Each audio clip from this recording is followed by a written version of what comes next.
सारी प्रक्रिया को पूरा करके और बहुत जल्द ही हम लोगों के सारा काम शुरू होगा।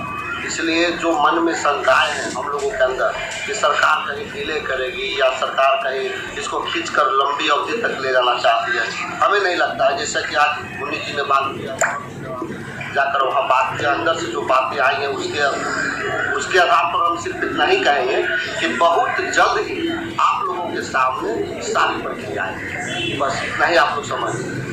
यही कहेंगे कि बहुत जल्द प्रक्रिया शुरू होगी और बहुत जल्द ही आप लोगों के सामने आने वाली है। अब कब आएगी नहीं आएगी सब नहीं पूछिए आप।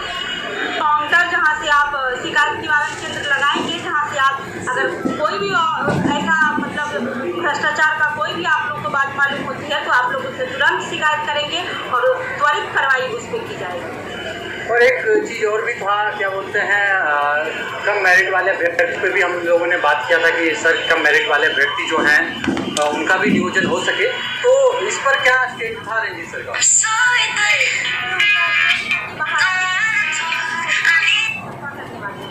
लेकिन अब जो भी कैंप के माध्यम से ही काउंसलिंग की प्रक्रिया अपनाई जाएगी और जो भी है कि डॉक्यूमेंट्स जब्त करने की जो प्रक्रिया है वो भी प्रक्रिया अपनाई जाएगी और बहुत जल्दी सब कुछ अच्छा होगा। उन्होंने एक बात और भी क्लियर बोला था, जैसा कि आपको याद होगा, तो उन्होंने एक बात बोला था कि कोई भी अभ्यर्थी 2 जगह अगर काउंसलिंग करवाएगा तो हम ऐसी प्रक्रिया करने जा रहे हैं तो वो कहीं का नहीं रहेगा।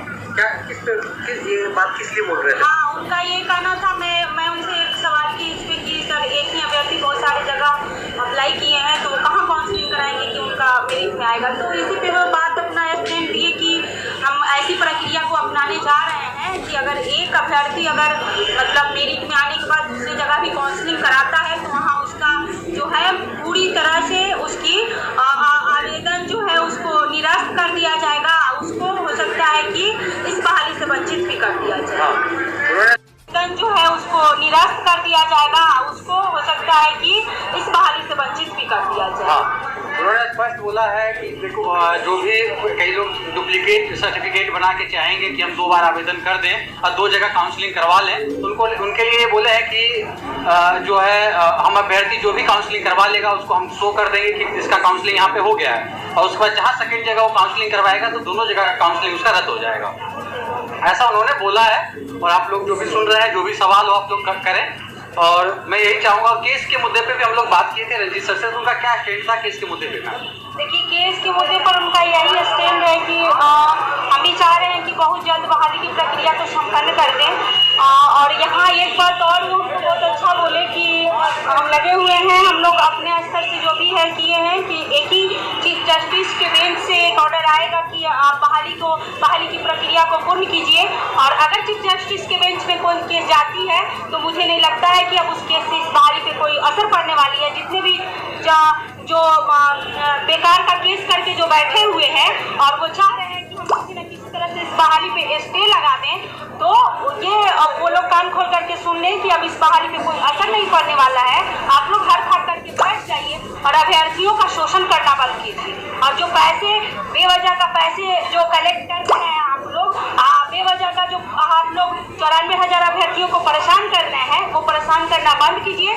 जब तक आप लोग की बहाली नहीं होगी तब तक आप लोग के लिए कुछ नहीं सोचा जाएगा। इसलिए इसी में भलाई है कि आप लोग इस बहाली को पूर्ण होने दीजिए ताकि आप लोग के लिए हम लोग भी लड़ सके और आप लोग के ज्वाइनिंग के लिए हम लोग जल्दी से जो भी है नोटिफिकेशन निकलवाने का काम करेंगे। और एक बात तो उन्होंने स्पष्ट बोला है कि कोई भी केस का कोई असर नहीं होगा, चीफ जस्टिस के बेंच में केस है और चीफ जस्टिस के बेंच में अब कोई स्टे लगने वाला नहीं है।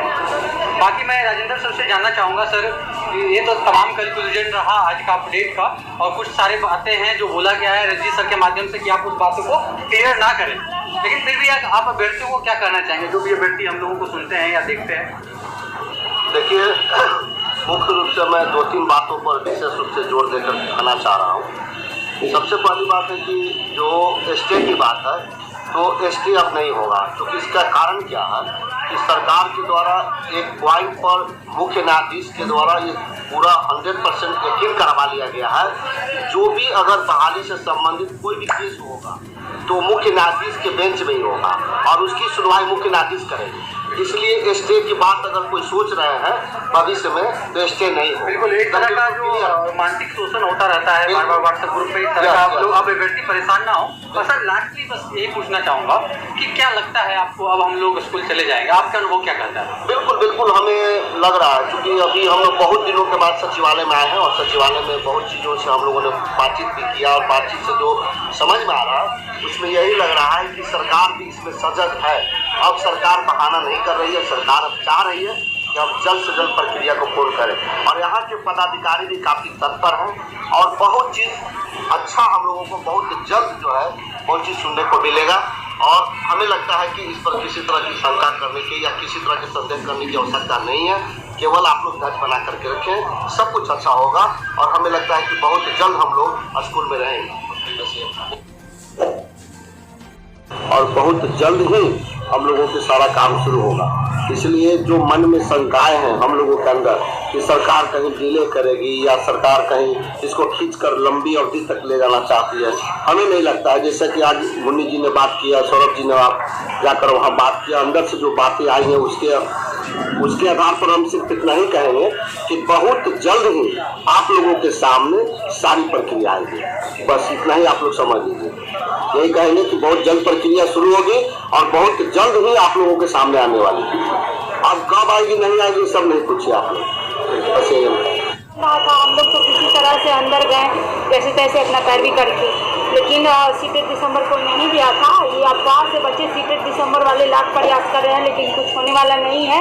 जब तक कि 6 स्टेट की बहाली ख़त्म नहीं हो जाती है तब तक इन लोग का कुछ भी नहीं होने वाला है। इसलिए आप लोग इस अफवाहों से बचें और इस पर ज़्यादा ध्यान देने की ज़रूरत नहीं है। विभाग की तरफ से हम लोग के बारे में जो स्टैंड है बहुत ही क्लियर है और बहुत जल्द हम लोग की सारी प्रक्रियाएँ पूरी करके और हम लोग को स्कूल में भेज दी जाएगी। मुझे उम्मीद है जैसा कि आज रंजीत सर से बातचीत हुई उसमें हमको जो कंक्लूजन निकल करके आया उससे मुझे यही लगा कि विभाग बहुत एक्टिव है इस चीज़ को लेकर के और बहुत जल्द हम लोग स्कूल में रहेंगे। को रोकने के लिए तो लेकिन एक चीज़ वो बोले हैं कि जो भी होगा सब अच्छा होगा और फर्जीवाड़ा जो है विभाग इस बार अपने स्तर से बहुत ही सख्त रूप से फर्जीवाड़ा को रोकने के लिए तत्पर है। और यहाँ तक बोले हैं कि हमारे जिला में जो है वो अपना लगाएंगे काउंटर जहाँ से आप शिकायत निवारण केंद्र लगाएंगे, जहाँ से आप अगर कोई भी ऐसा मतलब भ्रष्टाचार का कोई भी आप लोग को बात मालूम होती है तो आप लोग उस पर तुरंत शिकायत करेंगे और त्वरित कार्रवाई उस पर की जाएगी।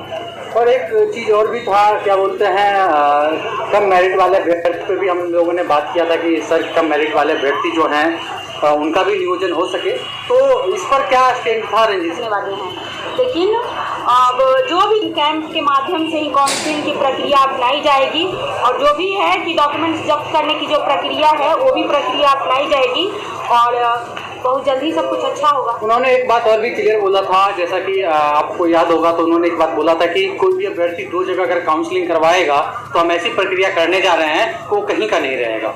क्या ये बात किस लिए बोल रहे थे? हाँ, उनका ये कहना था। मैं उनसे एक सवाल की इस पे कि सर एक ही अभ्यर्थी बहुत सारी जगह अप्लाई किए